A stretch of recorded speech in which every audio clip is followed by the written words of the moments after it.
오늘도 말씀으로 승리하시는 복된 날 되시길 주님의 이름으로 축복합니다. 오늘 우리에게 주신 말씀은 마가복음 14장 32절부터 42절까지입니다.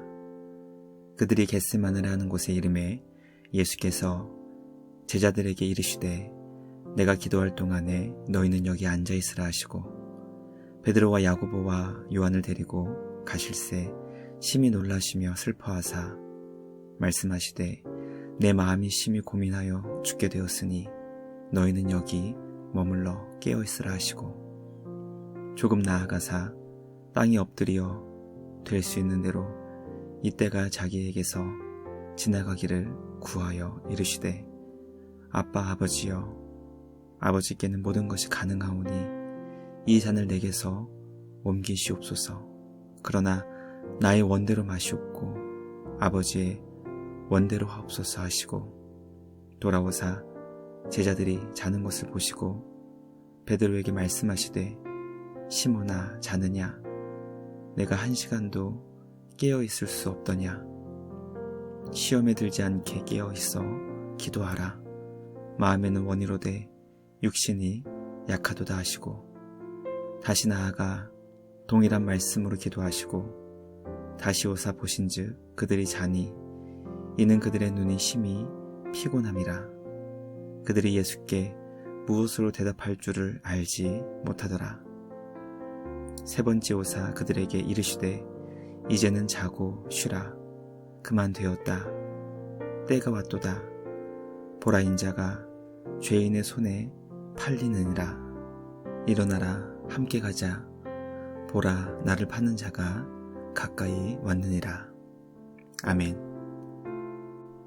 말씀의 제목은 겟세마네의 기도입니다. 오늘은 2024년 고난주간의 월요일입니다.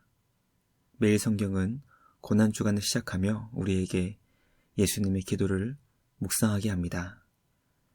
십자가 죽음의 그림자가 짙게 다가오고 있었던 상황 가운데 예수님은 제자들과 함께 기도의 골방을 찾아가셨습니다.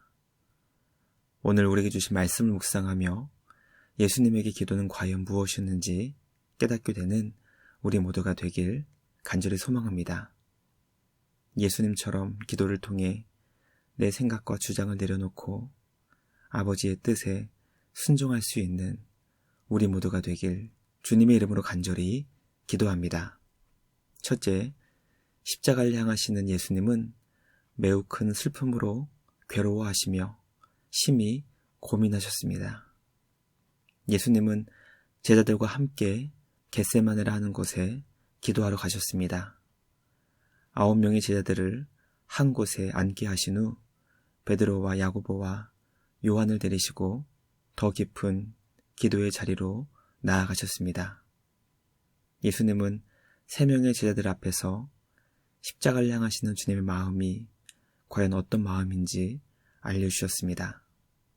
십자가를 향하시는 예수님의 마음은 매우 큰 슬픔으로 인해 괴로워하시는 마음이었습니다. 그것을 심히 고민하게 되어 마치 죽을 것 같이 되었음을 제자들에게 알려주셨습니다. 마가복음은 지금까지 십자가를 향하시는 예수님의 마음이 과연 어떠했는지 한 번도 알려주지 않았기 때문에 예수님의 이 고백은 우리에게 매우 큰 충격을 주게 합니다. 십자가 사명을 이루시기 위해 제자들보다 앞서 전진하셨던 예수님의 그 굳은 결심과 담대함을 보았던 제자들은 예수님의 심경 고백 앞에 매우 당황하지 않았을까 생각해 보게 됩니다. 우리는 십자가 사명을 통해 주님의 자녀들을 구원하시는 그 놀라운 사역을 이루시는 예수님께서 왜 그렇게 크게 슬퍼하시며 괴로워하시고 심히 고민하셨는지 묵상하게 됩니다. 십자가는 예수님께서 주님의 자녀들의 죄를 대신 지시는 자리였기 때문에 하나님 아버지와의 관계가 끊어지는 자리였고 동시에 하나님의 심판을 받아 죽어야 하는 자리였습니다. 하나님과 예수님은 영원부터 영원까지 언제나 사랑으로 하나를 이루시는 관계였기 때문에 십자가 사건으로 인해 그 관계가 끊어진다는 것이 우리 예수님을 매우 크게 슬프게 만드는 것이며 괴롭게 했던 것임을 깨닫게 됩니다. 예수님의 십자가 사건은 단순히 우리의 죄를 대신 지시고 대신 죽어주신 육체의 죽음을 넘어 하나님 아버지와의 관계가 파괴되며 하나를 이루시는 사랑이 깨어지는 매우 큰 슬픔의 사건이었습니다.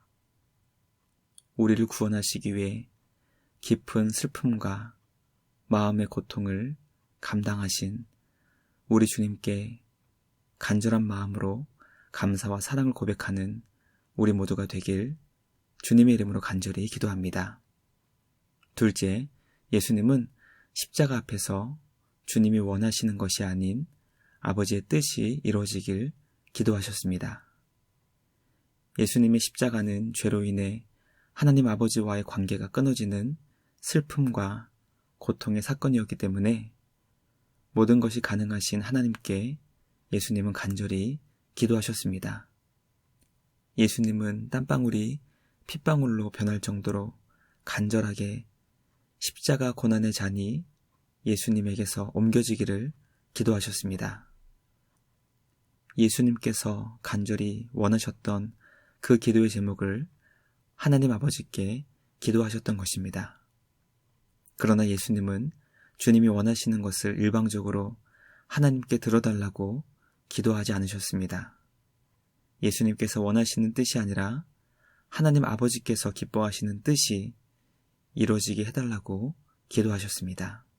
우리는 예수님의 기도를 통해 기도란 나의 간절한 소원과 마음이 응답될 수 있게 해달라고 주님께 구하는 것이며 동시에 그럼에도 불구하고 나의 뜻만이 이루어지는 것이 아니라 하나님 아버지의 뜻이 온전히 이루어질 수 있기를 구하는 것임을 깨닫게 됩니다. 주님께 구하지 못할 것은 아무것도 없습니다.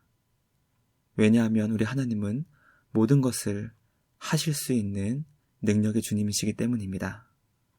그러나 기도는 결국 나의 뜻이 아닌 우리에게 가장 좋은 것을 예비하시며 공급해 주시는 주님의 뜻을 구하는 것임을 예수님의 기도를 통해 배우게 됩니다. 언제나 하나님 아버지의 지혜롭고 선하신 뜻이 이 땅 가운데 이루어질 수 있게 달라고 간절한 마음으로 기도하는 우리 모두가 되길 주님의 이름으로 간절히 기도합니다. 마지막 셋째, 예수님은 사랑하시는 제자들에게 시험에 들지 않게 깨어있어 기도하라고 말씀하셨습니다. 하나님 아버지의 뜻이 이루어지기를 기도하신 예수님은 주님이 기도하시는 동안 깊은 잠에 빠져 있는 제자들을 바라보셨습니다. 예수님은 제자들을 대표하고 있었던 베드로를 향해 시험에 들지 않게 깨어있어 기도해야 한다고 말씀하셨습니다. 제자들을 사랑하신 예수님은 십자가 죽음 앞에서도 제자들이 하나님께 기도하여 시험의 순간이 왔을 때 그 죄의 유혹에 빠지지 않기를 가르쳐 주신 것입니다. 예수님의 말씀을 통해 기도는 우리가 죄의 유혹을 이길 수 있게 도와주는 것이며 동시에 제자의 사명을 온전히 감당할 수 있도록 우리를 지켜주고 보호해주는 것임을 깨닫게 됩니다. 예수님은 제자들이 기도하고 싶어하는 마음은 있지만 육신이 약하다고 하시며 그 이유가 바로 눈이 심히 피곤했기 때문이라는 것을 설명합니다. 눈이 피곤했다는 것은 그들이 매우 졸렸다는 것을 의미하며 이것은 제자들이 영적으로나 육적으로 깨어있지 못한 상태였음을 가르쳐주고 있습니다. 말씀 묵상을 통해 영적인 깊은 잠에서 깨어나 시험에 빠지지 않을 수 있도록 주님께 기도할 수 있는 우리 모두가 되길 간절히 기도하게 됩니다. 고난주간을 시작하며 우리에게 기도해야 할 것을 가르쳐 주신 우리 예수님께 감사드리며 우리에게 주신 제자의 복된 사명을 기도를 통해 온전히 감당할 수 있는 우리 모두가 되길 주님의 이름으로 간절히 기도합니다. 묵상을 마치며 함께 기도하겠습니다. 하나님 아버지 감사합니다. 고난주간의 첫날 우리에게 예수님의 기도를 가르쳐 주시니 감사합니다. 십자가를 향하신 예수님의 마음이 얼마나 괴롭고 고통스러웠는지 말씀을 통해 깨닫게 하시니 감사합니다.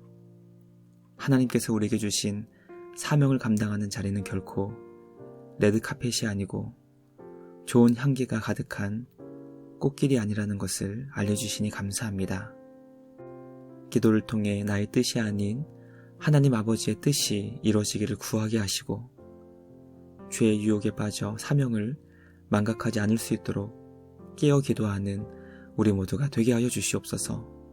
영적인 깊은 잠에 빠져 기도하지 못하고 있다면 성령 하나님께 간절히 기도하여 우리에게 맡겨주신 귀하고 복된 제자의 사명을 온전히 감당할 수 있도록 긍휼을 베풀어 달라고 기도하는 우리 모두가 되게 하여 주시옵소서. 고난주간을 통해 우리를 향하신 주님의 크고 위대하신 사랑을 가슴 깊이 경험하며 깨닫게 하시고 십자가의 길을 주님과 함께 감당할 수 있도록 영적으로 다시 깨어나는 복된 은혜의 시간 되게 하여 주시옵소서. 언제나 우리를 주님의 제자로 인도해 주시며 우리에게 놀라운 은혜와 사랑을 베풀어 주시는 우리 주님께 감사와 찬양을 드리며 우리를 구원하신 예수님의 이름으로 기도드리옵나이다. 아멘.